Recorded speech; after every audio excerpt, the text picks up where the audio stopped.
Kecewa, ternyata aku menikahi suami orang.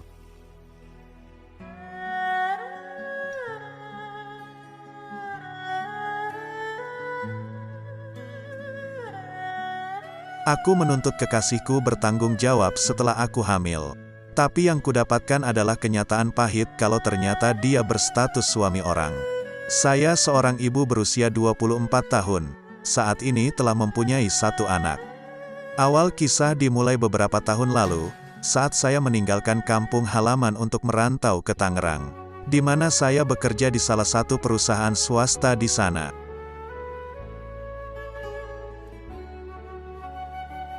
Hari demi hari saya bekerja untuk kelangsungan hidup saya di kota besar. Suatu hari rekan kerja saya yang berinisial A, yang saat ini telah menjadi suami saya, mulai melakukan pendekatan ke saya. Tiap hari kami bertambah dekat dan mempunyai perasaan yang sama. Dia sering ke kontrakan saya untuk membawakan makanan dan menjenguk saya.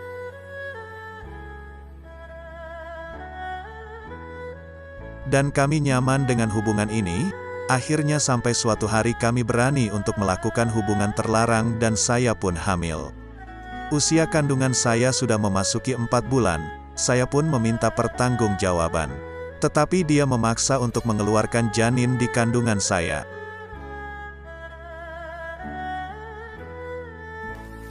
Saya seorang perempuan tidak tega untuk melakukan aborsi.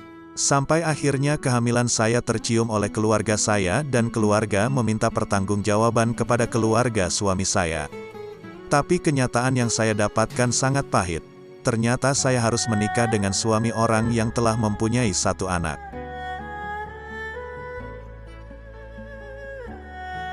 Selama ini ternyata saya dibohongi, dan saya harus menerima nasib untuk menjadi istri kedua dia. Demi Allah, demi Rasulullah, saya tidak mengetahui kalau suami saya telah mempunyai istri. Dia menyembunyikan semua ini kepada saya selama berbulan-bulan kami menjalani hubungan.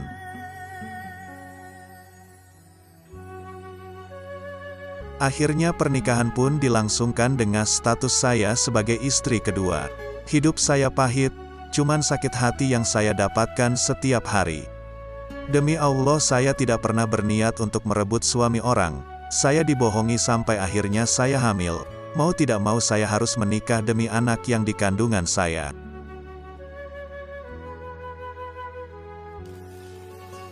Hari demi hariku lalui dengan rasa sakit, tangis, kecewa karena suami saya tidak bisa bersikap adil kepada saya dan anak saya. Padahal saya dengan dia menikah secara sah, bukan siri. Hak dan kewajiban saya sama dengan istri pertama secara hukum dan agama, karena saya menikah di bawah hukum.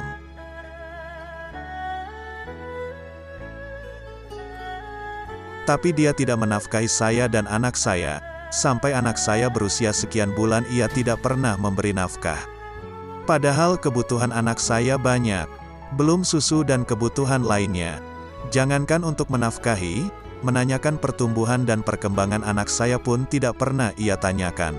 Belum lagi mertua saya yang seolah-olah tidak peduli dengan cucunya sendiri.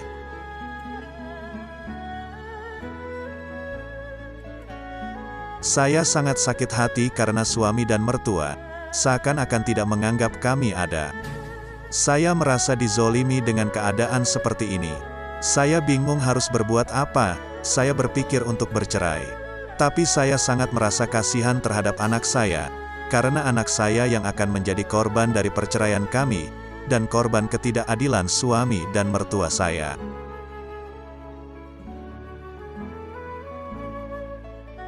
Saya meminta saran dari kalian, apakah saya harus mengorbankan rumah tangga saya harus berakhir, atau tetap bersama suami saya yang tidak bersikap adil terhadap saya dan anak saya sendiri demi anak saya?